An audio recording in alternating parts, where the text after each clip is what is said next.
ದಾಸರು ಹೇಳ್ತಾರೆ, ನಿನ್ನ ಪಾದ ಪೂಜೆ ಮುದದಿಂದ ಮಾಡುವೆನು ನಾನು. ನನ್ನ ಮನೆಯ ದೇವರಿಗೆ ಪೂಜೆ ನಾನು ಮಾಡಬೇಕು ಹೊರತು ಇನ್ನೊಬ್ಬರಲ್ಲ. ನನ್ನ ದೇವರದು, ನಾನು ಮಾಡಬೇಕು. ಪೂಜೆ ಗೊತ್ತಿಲ್ಲದಿದ್ದರೆ ಕಲಿಬೇಕು, ನಮಗೆ ಶ್ರದ್ಧೆ ಬೆಳೆಸಿಕೊಳ್ಬೇಕು, ನಾವು ಮಾಡಬೇಕು. ಆವಾಗ ಅದಕ್ಕೆ ತುಂಬ ಫಲ. ದೇವರು ಇಷ್ಟಪಡೋದು ಅದನ್ನು. ದಾಸರು ಹೇಳ್ತಾರೆ, ನಾನು ಮಾಡ್ತೇನೆ ಅಂತ ಅಹಂಕಾರ ಅಲ್ಲ, ನಮಗೆಲ್ಲ ಇದನ್ನು ತೋರಿಸಿತ್ತು, ನಮಗೆಲ್ಲ ಇದೊಂದು ಪಾಠ. ನಮ್ಮ ಮನೆಯ ದೇವರ ಪೂಜೆ ನಾವೇ ಮಾಡಬೇಕು. ಪಾದ ಪೂಜೆ ನಾನು ಮಾಡ್ತೇನೆ, ಇದನ್ನು ದಾಸರು ತೋರಿಸಿಕೊಟ್ಟಿದ್ದಾರೆ. ಇನ್ನೊಬ್ಬರ ಹತ್ರ ಮಾಡಿಸುವುದಲ್ಲ, ನಾನೇ ಮಾಡಬೇಕು. ಪೂಜೆಯೆಲ್ಲ ನೀವು ಮಾಡಿ, ಊಟ ನಾನು ಮಾಡ್ತೇನೆ, ಇದು ಎಂಥ ಅನ್ಯಾಯ ಇದು. ನಾನು ಮಾಡ್ತೇನೆ ಅಂತ ಅಹಂಕಾರ ಅಲ್ಲ, ಅದರಲ್ಲಿ ಪ್ರೀತಿಯ ಪರಾಕಾಷ್ಠೆ ಅದರಲ್ಲಿ ತೋರ್ತದೆ.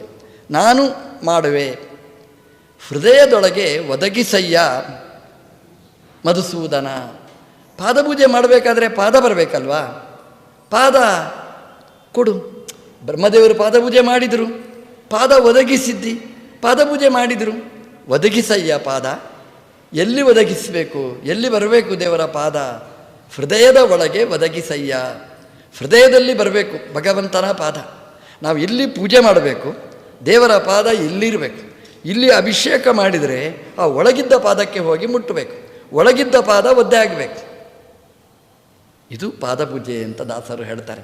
ಹೃದಯದೊಳಗೆ ಒದಗಿಸಯ್ಯ ಅಂದರೆ ನಾವಿಲ್ಲಿ ಅಭಿಷೇಕ ಮಾಡಿದರೆ ಅದು ಈ ಜಡವಾದ ವಸ್ತುಗಳಿಗೆ ಪೂಜೆ ಅಲ್ಲ. ಚಿನ್ಮಯನಾದ ಭಗವಂತ ಒಳಗಿದ್ದಾನೆ, ಅವನಿಗೆ ಮಾಡುವ ಅಭಿಷೇಕ, ಅವನ ಪೂಜೆ, ಅವನು ಸ್ವೀಕಾರ ಮಾಡಬೇಕು. ಇದು ಪಾದಪೂಜೆಯ ಕ್ರಮ. ಧ್ರುವ ಧ್ಯಾನ ಮಾಡಿದ ಭಗವಂತನನ್ನು, ಹೃದಯದ ಒಳಗೆ ಧ್ಯಾನ ಮಾಡಿದ. ಚಿನ್ಮಯ ಮೂರ್ತಿ ಅವನ ಮುಂದೆ ಬಂದು ನಿಂತ. ಒಳಗಿನಿಂದ ಧ್ಯಾನ ಮಾಡಿದರೆ ನಮ್ಮ ಕಣ್ಣ ಮುಂದೆ ಆ ದೇವರು ಬಂದು ವಿರಾಜಿಸ್ತಾನೆ ಅಂತ. ಹೃದಯದ ಒಳಗೆ ಅಂತ ಹೇಳ್ತಾರೆ. ದೇವರ ಮನೆ ಅಂತ ಪ್ರತಿಯೊಂದು ಮನೆಯಲ್ಲಿಯೂ ಕೂಡ ದೇವರ ಮನೆ ಅಂತ ಒಂದಿರಬೇಕು. ಆ ಮನೆ ದೇವರದ್ದೇ ಅದು. ಈಗ ಮಗನಿಗೊಂದು ಕೋಣೆ ಅಂತ ಇರ್ತದೆ, ಮಗಳಿಗೊಂದು ಕೋಣೆ ಅಂತ ಇರ್ತದೆ, ಅಳಿಯನಿಗೊಂದು ಕೋಣೆ ಅಂತ ಇರ್ತದೆ. ನಮ್ಮದೊಂದು ಬೇರೆಯೇ ಇರ್ತೇನೆ. ಇನ್ನೂ ಒಂದು ಮುಂದುವರಿದರೆ ನಮ್ಮ ನಾಯಿಗೆ ಅಂತ ಒಂದು ಮನೆ ಇರ್ತದೆ. ಎಲ್ರಿಗೂ ಒಂದೊಂದು ಮನೆ ಮನೆ ಮನೆ ಅಂತ ಇರ್ತದೆ. ದೇವರು ಕೇಳಿದ, ನನಗೊಂದು ಮನೆ ಬೇಡವಾ ಅಂತ. ದೇವರಿಗೂ ಒಂದು ಮನೆ ಬೇಕು, ದೇವರ ಮನೆ ಅಂತಲೇ. ಒಂದು ಮನೆ ಅಂತ ಆಗಬೇಕಾದ್ರೆ ದೇವರ ಮನೆ ಇರಬೇಕು, ಇಲ್ಲದಿದ್ದರೆ ಸುಮ್ಮನೆ. ದೇವರ ಮನೆ ಇದ್ದರೆ ಅದು ಒಳ್ಳೆಯ ಮನೆ. ಆ ದೇವರ ಮನೆ ಅದಕ್ಕೆ ಉದಾಹರಣೆ ನಮ್ಮ ದೇವರು ಈ ಮನೆಯನ್ನು ನಿರ್ಮಾಣ ಮಾಡಿದ. ಇದರಲ್ಲಿ ಎಲ್ಲ ವ್ಯವಸ್ಥೆಗಳೂ ಇದೆ, ಎಲ್ರಿಗೂ ವ್ಯವಸ್ಥೆ ಇದೆ. ಅಡಿಗೆ ಮನೆ ಇದೆ, ಎಲ್ಲ ಯಾವುದಿಲ್ಲ ಎಲ್ಲವೂ ಇದೆ. ಒಂದು ಮನೆ ಅಂತ ಆಗಬೇಕಾದ್ರೆ ಏನೆಲ್ಲ ಬೇಕು ಇವತ್ತಿನ ಫ್ಲ್ಯಾಟ್ ಸಿಸ್ಟಮಿಗೆ ಅದಕ್ಕಿಂತ ಒಳ್ಳೆಯ ವ್ಯವಸ್ಥೆಗಳು ಇಲ್ಲಿ. ನಮ್ಮದರಲ್ಲೆಲ್ಲ ಸೀಪೇಜ್ ಎಲ್ಲ ಬರ್ತಲ್ಲ, ಸೀಪೇಜ್ ಎಲ್ಲ ಇಲ್ಲವೇ ಇಲ್ಲ. ಒಳ್ಳೆಯ ವ್ಯವಸ್ಥೆ ಭರಿತವಾದಂತಹ ಮನೆಯನ್ನು ನಿರ್ಮಾಣ ಮಾಡಿದ್ದಾನೆ. ಅದರೊಟ್ಟಿಗೆ ದೇವರು ತನಗೊಂದು ಮನೆ ಅಂತ ಮಾಡಿದ್ದಾನೆ, ದೇವರ ಮನೆ ಅಂತ ಮಾಡಿದ್ದಾನೆ. ಅದು ಯಾವುದು? ಉಪನಿಷತ್ತಲ್ಲೇ ಹೇಳಿದ್ದಾರೆ, ಯೋ ವೇದ ನಿಹಿತಂಗುಹಾಯಾಮ್ ಪರಮೇ ವ್ಯೋಮನ್ ಅಂತ. ಅದು ಒಳಗಿನ ಹೃದಯ ಗುಹೆ, ಅದು ದೇವರು ಮಾಡಿಸಿದ್ದಂತೆ. ನನಗೆ ಅಂತ ಮಾಡಿಸಿದ್ದು, ತಾನಿರಬೇಕು ಅಂತ ಮಾಡಿಸಿದ್ದು.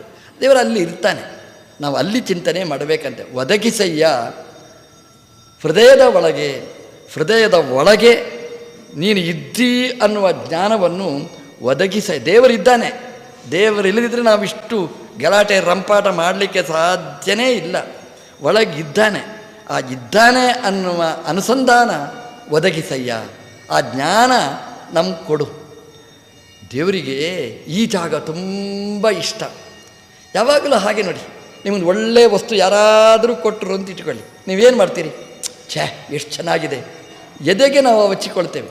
ಯಾವುದೇ ಒಂದು ವಸ್ತು ಕೊಡಿ, ಅದು ನಮ್ಮ ಹೃದಯ ಭಾಗಕ್ಕೆ ಇದನ್ನು ಹಿಡ್ಕೊಳ್ತೇವೆ. ಅಂದರೆ ನನಗೆ ತುಂಬ ಇಷ್ಟ ಅಂತ ಅದರ ಸಂಕೇತ. ಅದು ನಮಗೆ ಹೃದಯದ ಒಳಗೆ ಇಡಲಿಕ್ಕೆ ಆಗುವುದಿಲ್ಲ, ಕೊನೆಗೆ ಹೊರಗಿಂದ ಅದನ್ನು ಮುಟ್ಟಿಸ್ತೇವೆ ನಾವು. ಅಂದರೆ ಹೃದಯ ಅನ್ನೋದು ಮನಸ್ಸು ಅನ್ನುವಂತಹದ್ದು ತುಂಬ ಇಷ್ಟವಾದಂತಹ ಜಾಗ. ಆ ಹೃದಯದ ಒಳಗೆ ನಮ್ಮ ದೇವರು ನೆಲೆಸಿರ್ತಾನೆ ಅಂತ. ನಮಗೆ ಯಾಕೆ ಇಷ್ಟ? ಅದು ದೇವರಲ್ಲಿ ಇರುವುದರಿಂದಲೇ ನಮಗೆ ಅದು ಇಷ್ಟ. ಎಲ್ಲ ವಸ್ತುಗಳಿಗಿಂತ ಆ ಜಾಗ ಇಷ್ಟ ಆಗಲಿಕ್ಕೆ ಕಾರಣ ಇಷ್ಟನಾದ ದೇವರು. ಯಸ್ಸಂಪರ್ಕಾತ್ ಪ್ರಿಯಾ ಆಸನ್ ತತಕ್ಕೋನ್ ಅಪರಪ್ರಿಯ. ಎಲ್ಲ ವಸ್ತುಗಳು ಯಾಕೆ ಇಷ್ಟ ಆಗುತ್ತೆ ಅಂತಂದರೆ ಅದರ ಒಳಗೆ ದೇವರಿರುವುದರಿಂದ ಇಷ್ಟ ಆಗ್ತಾನೆ. ಆಚಾರ್ಯರು ಹೇಳ್ತಾರೆ, ದಾರಾಪತ್ಯ ಎಲ್ಲ ಮನೆ ಇರ್ಬೋದು, ಹೆಂಡತಿ ಇರ್ಬೋದು, ಮಕ್ಕಳಿರ್ಬೋದು, ತಂದೆ ಇರ್ಬೋದು, ನಮಗೆ ಇಷ್ಟ ಆಗ್ತಾರೆ. ಯಾಕೆ ಇಷ್ಟ ಆಗ್ತಾರೆ? ಇಷ್ಟನಾದ ದೇವರು ಅಲ್ಲಿ ಇರುವುದರಿಂದ ಅವರು ಇಷ್ಟ. ಇಷ್ಟನಾದ ದೇವರು ಅಲ್ಲಿ ಆ ಜಾಗವನ್ನು ಬಿಟ್ಟರೆ ನಮಗೆ ಅವರು ಇಷ್ಟ ಆಗುವುದಿಲ್ಲ. ಇಷ್ಟ ಆಗುವುದು ಇಷ್ಟನಾದ ದೇವರ ಅಸ್ತಿತ್ವದಿಂದ ಇಷ್ಟನಾಗುವುದು. ಈ ದೀಪಾವಳಿ ಹಬ್ಬ ಬಂತು, ಈಗ ವೃತ ಮುಗಿದ ಮೇಲೆಲ್ಲ ಚಿಂತನೆ ಮಾಡಿ ಒಂದು ಸ್ವೀಟ್ ಮಾಡಿಸ್ತೇವೆ ನಾವು. ಆ ಸ್ವೀಟ್ನಲ್ಲಿ ಪ್ರತಿಯೊಂದು ಸ್ವೀಟ್ನಲ್ಲಿಯೂ ಒಂದು ವಸ್ತು ಇದೆ ನೋಡಿ. ಅದು ಸ್ವೀಟ್ ಅಂತ ಆಗಬೇಕಾದ್ರೆ ಅದರಲ್ಲಿ ಬೆಲ್ಲ ಅಥವಾ ಸಕ್ಕರೆ ಅಲ್ಲಿ ಸೇರಿರಬೇಕು. ಅದು ಸೇರಿದರೆ ಸ್ವೀಟ್ ಆಗುತ್ತೆ. ಪ್ರತಿಯೊಂದು ಸ್ವೀಟ್ನಲ್ಲಿಯೂ ಇದೆ. ಹೋಳಿಗೆ ಮಾಡಿರ್ತಾರೆ, ಬೆಲ್ಲ ಹಾಕಬೇಡಿ, ತಿನ್ನಲಿಕ್ಕಾಗುತ್ತಾ? ಆಗೋದಿಲ್ಲ, ತಿನ್ನಲಿಕ್ಕಾಗೋದಿಲ್ಲ. ಜಿಲೇಬಿ ಮಾಡ್ತಾರೆ, ರೀ ನನಗೆ ಶುಗರ್ ಇದೆ, ಸ್ವೀಟ್ ಹಾಕದೆ ಹೋಳಿಗೆ ಮಾಡಿ ಹೇಗೆ ತಿನ್ನಬೇಕು? ಮಂಡಿಗೆ ಮಾಡಬೇಕು, ಸಕ್ಕರೆ ಹಾಕಬಾರ್ದು, ಬೆಲ್ಲ ಹಾಕಬಾರ್ದು, ಮಂಡಿಗೆ ಹೇಗೆ ಮಾಡಬೇಕು? ಅಲ್ಲಿ ಬೇಕು ಸಿಹಿಯಾದ ಒಂದು ಪದಾರ್ಥ ಸೇರಬೇಕು. ಆ ಸೇರಿದರೆ ಪ್ರತಿಯೊಂದು ಸಿಹಿಯಾದ ಪದಾರ್ಥದಲ್ಲಿ ಆ ಸಕ್ಕರೆ ಎಂಬುದು ಸೇರಿದರೆ ಆಗ ಅದು ತಿನ್ನಲಿಕ್ಕೆ ಇಷ್ಟ ಆಗಿರ್ತದೆ. ಸಕ್ಕರೆ ತೆಗೆದರೆ ತಿನ್ನಲಿಕ್ಕಾಗುವುದಿಲ್ಲ. ಸಕ್ಕರೆ ಇಲ್ಲದೆ ಹೋದರೂ ಇಷ್ಟ ಆಗ್ಬೋದು, ಆದರೆ ದೇವರಿಲ್ಲದಿದ್ದರೆ ಯಾವ ವಸ್ತು ನಮಗೆ ಇಷ್ಟ ಆಗುವುದಿಲ್ಲ. ಯಾಕೆ ಅಂತಂದರೆ ಇಷ್ಟತಮನಾದ ವಸ್ತು ನಮ್ಮ ದೇವರು ಅಂತ ನಮ್ಮ ಆಚಾರ್ಯರು ಯಸ್ಸಂಪರ್ಕಾತ್ ಪ್ರಿಯಾ ಆಸನ್ ತತಕ್ಕೋನ್ ಅಪರಪ್ರಿಯ. ಭಗವಂತನ ಸಂಪರ್ಕದಿಂದಾಗಿ ಒಂದು ವಸ್ತು ನಮಗೆ ಇಷ್ಟ ಆಗುವುದು. ಆ ಭಗವಂತನ ಸಂಪರ್ಕ ಕಳಚಿ ಹೋಯಿತು ಅಂದರೆ ಮತ್ತೆ ಯಾರೇ ಆಗಲಿ, ಎಂಥ ಇಷ್ಟನಾದ ವಸ್ತು ಆಗಲಿ, ನಾವು ಅದನ್ನು ಬೇಡ ಅಂತ ಕಸಕ್ಕಿಂತ ಕಡೆಯಾದೆ ಬಿಸಾಡ್ತೇವೆ, ಕೊಂಡೋಗಿ ಸ್ಮಶಾನಕ್ಕೆ ಕೊಂಡೋಗಿ ಇಡ್ತೇವೆ. ಭಗವಂತ ಇಲ್ಲಿವರೆಗೆ ಇರ್ತಾನೆ ಅಲ್ಲಿವರೆಗೆ ಇಷ್ಟ. ದೇವರು ಯಾವಾಗ ಅಲ್ಲಿಂದ ಹೊರಗೆ ಬರ್ತಾನೆ ಮತ್ತೆ ಅದು ಅನಿಷ್ಟನೇ, ಬೇಡವೇ ಬೇಡ ನಮಗೆ. ಎಷ್ಟು ಒಂದು ಅರ್ಧ ಗಂಟೆ, 1 ಗಂಟೆ, 1 ದಿನ ಆಳ್ಬಹುದು ಅಷ್ಟೇ ಹೊರತು ಮನೆಯೊಳಗೆ ಅದನ್ನು ಇಟ್ಟುಕೊಳ್ಳುವುದಿಲ್ಲ. ಭಗವಂತನ ಸಂಪರ್ಕದಿಂದಾಗಿ ಅದು ಪ್ರಿಯ ಆಗ್ತದೆ ಅಂತ. ಅದರಿಂದ ನಾವು ಒಬ್ಬ ಇಷ್ಟ ಆಗುವುದು ದೇವರು ಒಳಗೆ ಇರುವುದರಿಂದ. ನಮ್ಮ ಹೃದಯದಲ್ಲಿ ದೇವರು ಇರ್ತಾನೆ. ದಾಸರು ಅದನ್ನು ಹೇಳಿದರು, ಹೃದಯದ ಒಳಗೆ ಒದಗಿಸಯ್ಯ, ಹೃದಯದ ಒಳಗೆ ನಿನ್ನ ಪಾದವನ್ನು ಒದಗಿಸು, ನಿನ್ನ ಪಾದಪೂಜೆ ನಾನು ಮಾಡ್ತೇನೆ. ಅಂದರೆ ನಮ್ಮ ಅನುಸಂಧಾನ ಹೇಗೆ ಅಂತಂದರೆ, ದಾಸರೀಗ ಹೊರಗಿನಿಂದ ಒಳಗೆ ಬಂದಿದ್ದಾರೆ. ಈಗ ಪಾದಪೂಜೆ ಮಾಡ್ತೇನೆ ಅಂತ ಹೇಳಿದರು. ಇದು ಹೊರಗಿನ ಪಾದಪೂಜೆ ಅಲ್ಲ, ಒಳಗಿನ ಮಾನಸ ಪಾದಪೂಜೆ ಆಗಬೇಕು ಅಂತ. ಒಳಗೆ ಆ ಮನಸ್ಸಲ್ಲಿ ಕೂತ ಭಗವಂತ ಅವನ ಪೂಜೆ ಆಗಬೇಕು. ಹೃದಯದ ಒಳಗೆ ಒದಗಿಸಯ್ಯ. ನಾವು ಪೂಜೆ ಮಾಡ್ತೇವೆ, ಬರೀ ಹೊರಗಿನ ಪೂಜೆಯಲ್ಲೇ, ಬರೀ ಜಡವಾದ ಪ್ರತಿಮೆಯಲ್ಲೇ ತನ್ಮಯರಾದರೆ ನಮ್ಮ ಪೂಜೆ ಅದು ಆಗುವುದಿಲ್ಲ. ನಮ್ಮ ಪೂಜೆಯ ಫಲ ಯಾವುದು ಅಂತಂದರೆ ದೇವರ ಹತ್ರ ಹೇಳಬೇಕಂತ, ಹೃದಯದ ಒಳಗೆ ಒದಗಿಸಯ್ಯ, ನೀನು ಒಳಗೆ ಇದ್ದಿ, ನಿನ್ನ ಪಾದ ಒಳಗೆ ಇದೆ ಅನ್ನುವ ಜ್ಞಾನ ನಮ್ಗೆ ಕೊಡು ಅಂತ ದೇವರಲ್ಲಿ ಭಿನ್ನವಿಸಿಕೊಳ್ಬೇಕಂತೆ. ನಮ್ಮ ಗುರುಗಳು ಬದರಿ ಯಾತ್ರೆ ಮಾಡಿದರು. ಆ ಯಾತ್ರೆ ಅಂದರೆ ಇವತ್ತಿನ ಯಾತ್ರೆ ಅಲ್ಲ. ಇವತ್ತು ಹೇಗಿದ್ದೇವೆ ಅಂತಂದರೆ ಬೆಳಿಗ್ಗೆ ಬೆಂಗಳೂರು, ಮಧ್ಯಾಹ್ನ ಬದರಿ, ಸಾಯಂಕಾಲ ವಾಪಸ್ ಬೆಂಗಳೂರಿಗೆ, ಆ ಕಾಲದಲ್ಲಿದ್ದೇವೆ. ನಮ್ಮ ಗುರುಗಳದ್ದು ಕಾಲ ಯಾವಾಗ ಅಂತಂದರೆ ಅವರು ಹರಿದ್ವಾರದಿಂದ ನಡ್ಕೊಂಡು ಹೋದಂತಹ ಕಾಲ. ಅಲ್ಲಿಂದ ಹರಿದ್ವಾರದಿಂದ ಬದರಿಗೆ ಪಾದಯಾತ್ರೆ, ಅಂದರೆ ಆವಾಗ ಬೇರೆ ವ್ಯವಸ್ಥೆಗಳು ಇರಲಿಲ್ಲ, ಹಾಗೆ ನಡ್ಕೊಂಡು ಹೋದಂತಹ ಕಾಲ. ಅದು ನಡ್ಕೊಂಡು ಹೋಗ್ತಿದ್ರು. ಬೆಳಗಿನ ಜಾವ ಬೇಗ ಹೋಗಬೇಕು. ಹೋಗ್ತಾ ಇದ್ದರೆ ಎಲ್ಲ ಪೂಜೆಯ ಸಾಮಗ್ರಿ ಅದನ್ನೆಲ್ಲ ಹೊತ್ಕೊಂಡು ಹೋಗಬೇಕು. ಹೋದರು. ಬದರಿ ಮುಟ್ಟುವ ದಿವಸ, ಕೊನೆಯ ದಿವಸ ಹೋಗುವಾಗ ಆ ಶಿಷ್ಯ ಒಬ್ಬ, ಆ ಶಿಷ್ಯ ಅವನಿಗೆ ಪಾಪ ಸುಸ್ತಾಗಿತ್ತು, ಚಳಿಯಲ್ಲಿ ಇದ್ದರೆ ಬಂದಿರಲಿಲ್ಲ. ಆ ಪೆಟ್ಟಿಗೆ ಎಲ್ಲ ಇತ್ತಲ್ಲ, ಹೊತ್ಕೊಂಡ ಪೆಟ್ಟಿಗೆ ಆ ಕೈ ಜಾರಿ ಬಿತ್ತು. ಬದ್ರಿ ಅಂದರೆ ಹಾಗೆ, ಕೈ ಜಾರಿ ಬಿತ್ತು ಅಂದರೆ ಮೋಕ್ಷನೇ ಅದಕ್ಕೆ, ಮತ್ತೆ ಸಿಗಲಿಕ್ಕೆ ಸಾಧ್ಯನೇ ಇಲ್ಲ. ಗಂಗೆ ಯಾರು ಇಳಿತಾರೆ, ಯಾರು ತರಬೇಕು? ಪೂಜೆಯ ವಸ್ತುಗಳೆಲ್ಲ ಗಂಗಾಪಾಲ ಆಯಿತು. ಹೇಗಿರ್ಬೋದು ನೋಡಿ ಅವರ ಮುಖ, ಹೇಗಿರ್ಬೋದು? ಈಗ ನಾನಾದರೆ ಹೇಗಿರ್ಬೋದು ಆವಾಗ? ಅಯ್ಯೋ, ಆ ಹುಡುಗ ಯಾರು ಹೊತ್ತಿರ್ತಾನೆ ಅವನಿಗೆ ಕಪಾಲ ಮೋಕ್ಷನೇ. ಇಂಥ ವಸ್ತು, ಬೆಳ್ಳಿ ಬಂಗಾರ ಎಲ್ಲ ವಸ್ತುಗಳು ನೀರಿಗೆ ಹಾಕಿದ್ದೆ ಅಂದರೆ ಹೇಗೆ ಇರಬೇಕು. ಅವರು ಶಾಂತರಾಗಿದ್ದರಂತೆ. ಆ ಹುಡುಗನ ಬೆನ್ನು ಚಪ್ಪರಿಸಿ, ಚಿಂತೆ ಮಾಡಬೇಡ, ನೀನೇನು ಮಾಡೋದು, ನೀನು ಬಿಸಾಡಿದ್ದು ಅದಲ್ಲ, ಅದು ನಮ್ಮ ಭಾಗೀರಥಿಗೆ ಬೇಕಾಗಿತ್ತು, ನಾರಾಯಣನಿಗೆ ಅದು ಬೇಕಾಗಿತ್ತು, ಅವನೇ ಸ್ವೀಕಾರ ಮಾಡಿದ, ಚಿಂತೆ ಮಾಡಬೇಡ ಅಂತ. ಸ್ವಾಮಿಗಳು ಸಮಾಧಾನ ಏನೋ ಹೇಳಿದರು, ಚಿಂತೆ ಮಾಡಬೇಡ ಅಂತ. ನಾಳೆ ಪೂಜೆ ಆಗಬೇಕು, ಹೇಗೆ ಪೂಜೆ ಆಗಬೇಕು? ವಿಮಾನದಲ್ಲಿ ಹೋಗಿ ಕರ್ಕೊಂಡು ತಾ ಅಂತ ಹೇಳಲಿಕ್ಕಾಗುತ್ತಾ? ಆ ಕಾಲ ಅಲ್ಲ ಅದು. ಅಲ್ಲಿ ಹೋಗಿ ಮರುದಿವಸ ರಾಮದೇವರಿಗೆ ಪೂಜೆ ಆಗಬೇಕು. ರಾಮದೇವರ ಪೂಜೆ ಹೇಗೆ? ಸ್ವಾಮಿಗಳು ಅದು ಬಾಷ್ಪಜಲ ಸುರಿಸಿ ಹೇಳ್ತಿದ್ರು.